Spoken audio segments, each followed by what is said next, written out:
Saturday, September 14th. I've had the most horrible week ever. Why? Because Mackenzie has been trashing my life. First, she ruined my chances in the avant-garde art competition.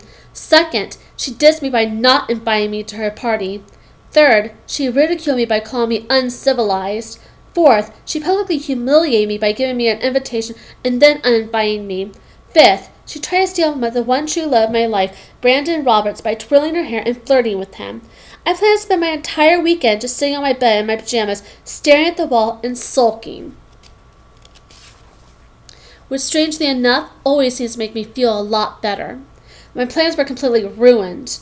Around noon, my mom came bouncing into my room all cheerful and announced that for lunch we were having a family cookout on the grill. She said, "Honey, get dressed quick and come out into the backyard and join the fun." Well, obviously, I wasn't in the mood for fun, and I just wanted to be left alone.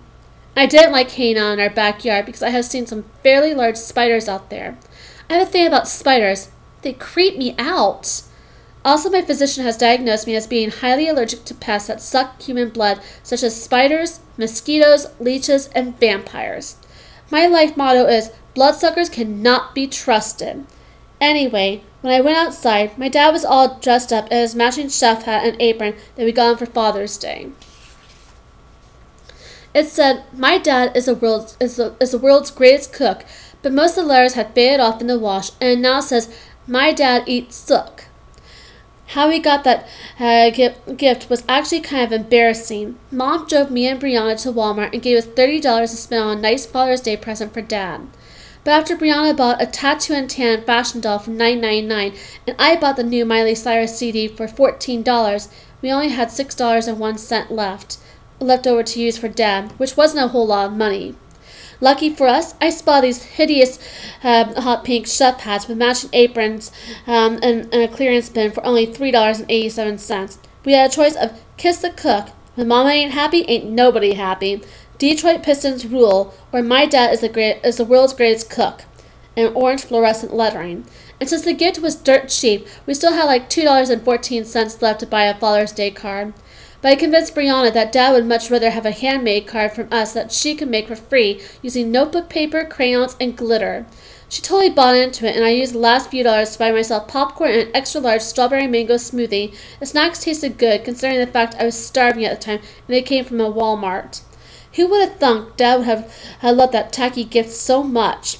This is the absolute best Father's Day gift I've ever received in my entire life, he said, and got all teary-eyed. Which is not saying much, because every year Brianna and I outdid ourselves finding cruddy Father's Day gifts. But we always managed to snag some really great swag for ourselves. Father's Day is now our favorite holiday after our birthdays and Christmas. Anyway, my dad was grilling the meat while whistling old disco tunes. Then out of the blue, he suddenly developed a major complication, not with his whistling, but his grilling. I guess you could call it a bug problem. So when he told me to run into the house and get the can of bug spray, I had a really bad feeling about it. I was like, "Dad, are you sure?" And he was like, "I don't plan on sharing my $20 steaks with these pesky flies." Well, that was a big mistake, because the bugs were not pesky flies. You'd think an experienced exterminator would recognize a fly when he saw one. Unfortunately for Dad, he was dealing with a nest of very angry hornet wasps. Well, our cookout ended up being a total disaster. To make Dad feel better, we all complimented him on how handsome he looked in his snazzy chef hat and apron, even though he was a little dirty from knocking over the neighbor lady's garbage cans when he was running away from those wasps. Poor Dad. However, the good news is I was able to go back to my room and put in a few more hours of intense sulking. Woo-hoo.